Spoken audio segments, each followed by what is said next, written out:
Hello दोस्तों, मेरा नाम है गगन और स्वागत है आपका मेरे YouTube channel GK trick with देसी तरीका में। दोस्तों आज मैं आपके लिए लेकर आया हूँ गवर्नर जनरल। जितने भी दोस्तों गवर्नर जनरल हुए हैं दोस्तों, उसकी जो है मैंने पहले ही एक ट्रिक बना रखी है। यानी कि उससे रिलेटेड जितने भी कम से कम 35 गवर्नर जनरल हुए हैं दोस्तों, 1757 से लेके भारत की आज़ादी तक का। तो दोस्तों अगर आपने वो वीडियो नहीं देखी है तो आप उसको भी देख सकते हैं। और दोस्तों एक वीडियो और इससे पहले अपलोड की जा चुकी है मॉडर्न हिस्ट्री की। यानी कि उसमें हमने बताया है आपको कि ईस्ट इंडिया कंपनी कैसे कैसे भारत में आई थी और कैसे कैसे जो है अंग्रेजों ने भारत के ऊपर कब्जा किया और फिर जो है प्रशासन करना स्टार्ट कर दिया। तो दोस्तों कुछ जो है बेसिक बातें हम इस वीडियो में भी आपको बताएंगे कि जैसे पहले जो है बंगाल में कौन हुआ करते थे, गवर्नर हुए थे। यानी कि जितने भी गवर्नर आए पहले, फिर उनकी जो है शक्ति को यानी कि जो उनकी जो पावर है उनको बढ़ा दिया गया 1773 के रेगुलेटिंग एक्ट के थ्रू। और जो है गवर्नर का पद यानी कि उसकी शक्ति बढ़ाकर गवर्नर जनरल ऑफ बंगाल कर दिया गया। और दोस्तों 1833 के चार्टर एक्ट के तहत गवर्नर जनरल ऑफ इंडिया बना दिया गया, यानी कि उनकी शक्तियों को और बढ़ा दिया। और वो बंगाल का गवर्नर जनरल ना होकर पूरे के पूरे भारत का गवर्नर जनरल हो गया। और दोस्तों 1857 की क्रांति जैसे ही हुई, तो उस क्रांति के बाद में क्या हुआ, सारा का सारा जो प्रशासन है वो वहाँ की महारानी विक्टोरिया वहीं से संभालने लगी। और क्या ब्रिटिश क्राउन रूल जो है स्टार्ट हो गया वहाँ तब से। ठीक है दोस्तों। और उसके बाद जो है वायसराय का पद बना दिया गया 1858 से। और पहला वायसराय कौन था दोस्तों, लॉर्ड कैनिंग था दोस्तों। और अंतिम गवर्नर जनरल ऑफ इंडिया की बात करें तो दोस्तों वो भी यही था। और आज़ादी के बाद तक दोस्तों जो है उसके बाद जो है गवर्नर जनरल कर दिया गया। यानी कि आज़ादी जब हो गई भारत की, तो उसके बाद क्या किया, वायसराय के पद को दोबारा बदलकर गवर्नर जनरल में कर दिया गया। और फिर ये जो गवर्नर जनरल है 24 जनवरी 1950 तक का रहा। और दोस्तों जो आखिरी गवर्नर जनरल था वो कौन थे, श्री राजगोपालाचार्य। और जो स्वतंत्र भारत के पहले अगर कहें हम गवर्नर जनरल और वो भी भारतीय, तो दोस्तों वो भी यही थे। अब बात करते हैं दोस्तों रॉबर्ट क्लाइव की। दोस्तों इसी ने जो है 1757 में प्लासी का युद्ध किया था। और दोस्तों इसी को कहा जाता है अंग्रेजी साम्राज्य का वास्तविक संस्थापक, क्योंकि दोस्तों इसी ने नींव डाली थी सबसे पहले। ठीक है दोस्तों। और मान लीजिए दोस्तों ये लिख रहा है ना 1757 से 1760, 1765 से 1767, यानी कि जो है ये 2 बार बंगाल का गवर्नर रहा था। लेकिन बीच में दोस्तों ये गायब हो रखा था। तो कहाँ पे गया हुआ था दोस्तों, इसने 1764 में बक्सर का युद्ध किया था। और आपसे पूछ लिया जाएगा कि उस समय जो है बंगाल का गवर्नर कौन था, तो दोस्तों आप लॉर्ड वेंसीटार्ट आंसर करेंगे, यानी कि लॉर्ड वेंसीटार्ट। और दोस्तों 1757 में जो प्लासी का युद्ध है किस किस के बीच लड़ा गया था, क्लाइव तथा सिराजुद्दौला के बीच। और दोस्तों इसमें सिराजुद्दौला की हार हुई थी। दोस्तों यहाँ पे जो है हमें डीपली कंसेप्ट में जाने की कोई ज़रूरत नहीं है, क्योंकि दोस्तों यहाँ से जो है डायरेक्ट क्वेश्चन बनते हैं और डायरेक्ट आंसर पूछे जाते हैं। जैसे पूछ लिया जाएगा कि 1757 का युद्ध किस किस के बीच हुआ था, क्लाइव या सिराजुद्दौला के बीच कब हुआ था और किसके शासनकाल में हुआ था, रॉबर्ट क्लाइव के शासनकाल में। तो दोस्तों ऐसे ही डायरेक्ट आंसर बनते हैं यहाँ से और डायरेक्ट ही क्वेश्चन बनते हैं। तो इसमें ज़्यादा डीपली जाने की कोई ज़रूरत नहीं है आपको। जब अलग से पढ़ाएंगे हम आपको मॉडर्न हिस्ट्री स्टार्टिंग से, तो दोस्तों वहाँ पर डिटेल में हम कंसेप्ट को समझेंगे। उसके बाद दोस्तों 1759 में जो है बैटल ऑफ बेदरा हुआ था, किस किस के बीच हुआ था, अंग्रेज और डचों के बीच हुआ था दोस्तों। और इसमें क्या किया था इन्होंने दोस्तों, जो सूती वस्त्र उद्योग थे डचों के और जो उनके नील उद्योग थे उन पर जो है क्या कर लिया गया था, कब्जा कर लिया था उन्होंने, अंग्रेजों ने। और दोस्तों 1760 में ही क्या हुआ था, सफ़ेद विद्रोह यानी कि वाइट रिवॉल्यूशन। और दोस्तों 1765 में ही इलाहाबाद की संधि चलाई गई थी। किस किस के बीच हुई थी दोस्तों ये संधि, रॉबर्ट क्लाइव और शाह आलम द्वितीय के बीच में। अगला आता है दोस्तों 1765 से 1772 के बीच बंगाल में द्वैध शासन चला गया था। दोस्तों ये द्वैध शासन क्या होता है, द्वैध यानी कि दोहरा शासन।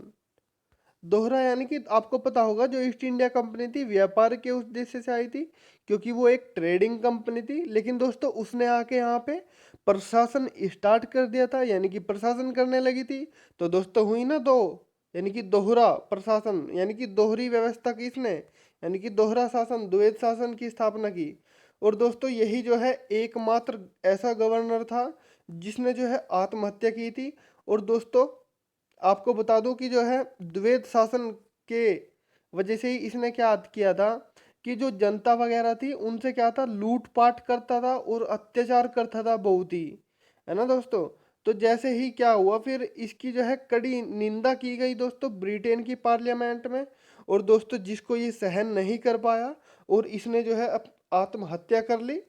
इस जिस वजह से इसको कहा जाता है कि ये एकमात्र ऐसा गवर्नर है जिसने जो है आत्महत्या की थी। अगला आता है दोस्तों वारेन हेस्टिंग। ये दोस्तों अंतिम गवर्नर भी है तथा पहला गवर्नर जनरल ऑफ बंगाल भी है। दोस्तों हमने आपको बताया था कि क्या होते हैं गवर्नर, क्या होते हैं गवर्नर जनरल, क्या होते हैं गवर्नर जनरल ऑफ इंडिया और क्या होते हैं वायसराय। तो दोस्तों अगर आपने पहली वीडियो नहीं देखी है तो दोस्तों उसमें हमने सारा ही डिस्कस किया है अच्छे से। अगला आता है दोस्तों ये क्या था, अंतिम गवर्नर था और पहला गवर्नर जनरल ऑफ बंगाल था।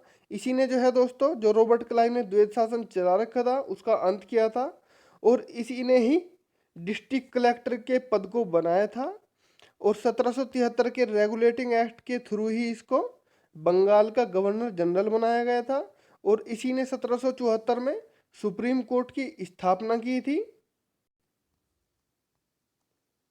अगला आता है दोस्तों 1775 से लेके 1782 तक।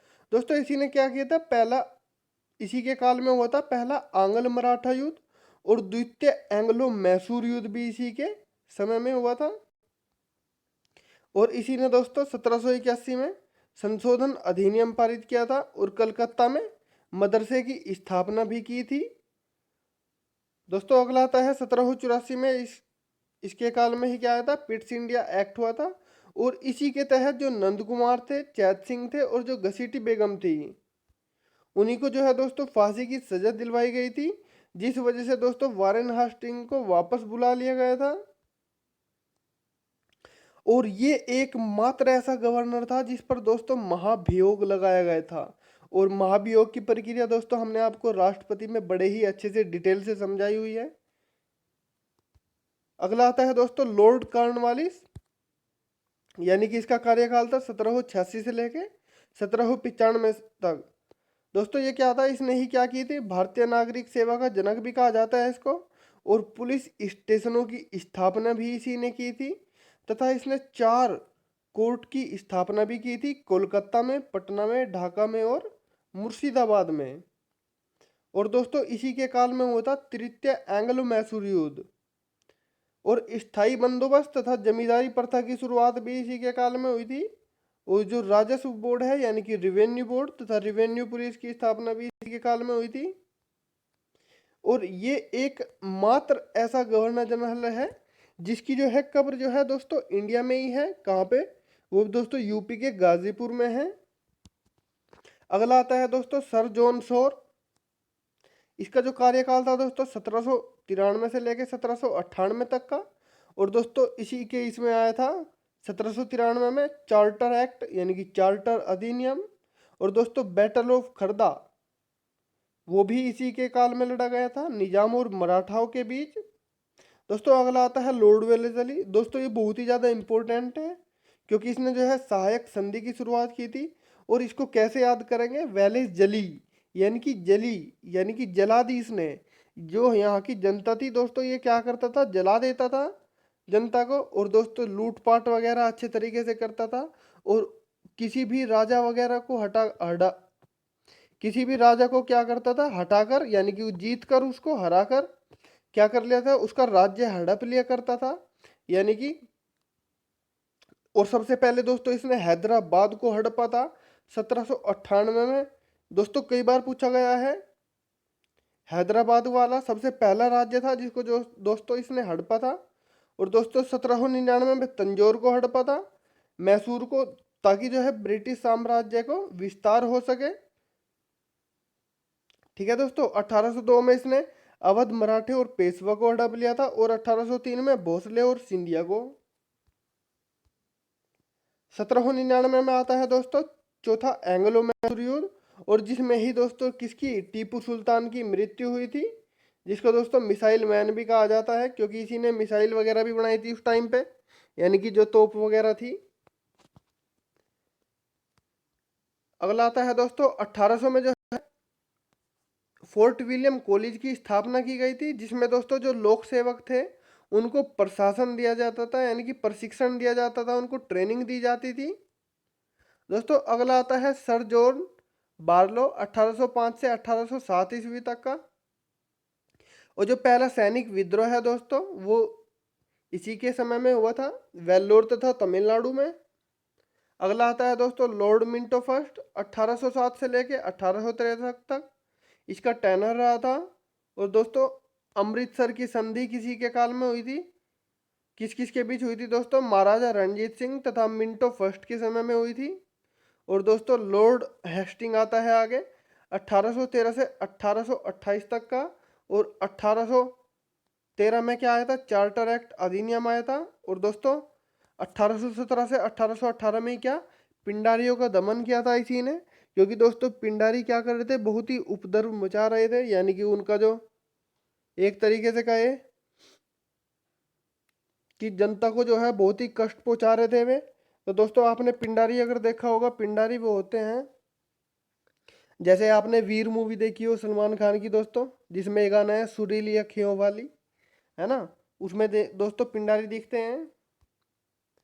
अगला आता है दोस्तों लॉर्ड आर्महर्स्ट, यानी कि 1823 से 1828 के बीच में पहला आंग्ल जो बर्मा युद्ध हुआ था वो भी इसी के काल में हुआ था। और दोस्तों 1824 में हुआ था बैरकपुर छावनी में सैनिक विद्रोह। ये दोस्तों सबसे पहला सैनिक विद्रोह था। तो दोस्तों इसमें जो है जितने भी गवर्नर थे और जितने भी गवर्नर जनरल ऑफ बंगाल रहे हैं, सारे के सारे दोस्तों हमने इसमें कवर कर लिए हैं। अगली वीडियो में दोस्तों गवर्नर जनरल ऑफ इंडिया करेंगे हम, लॉर्ड विलियम बेंटिक से।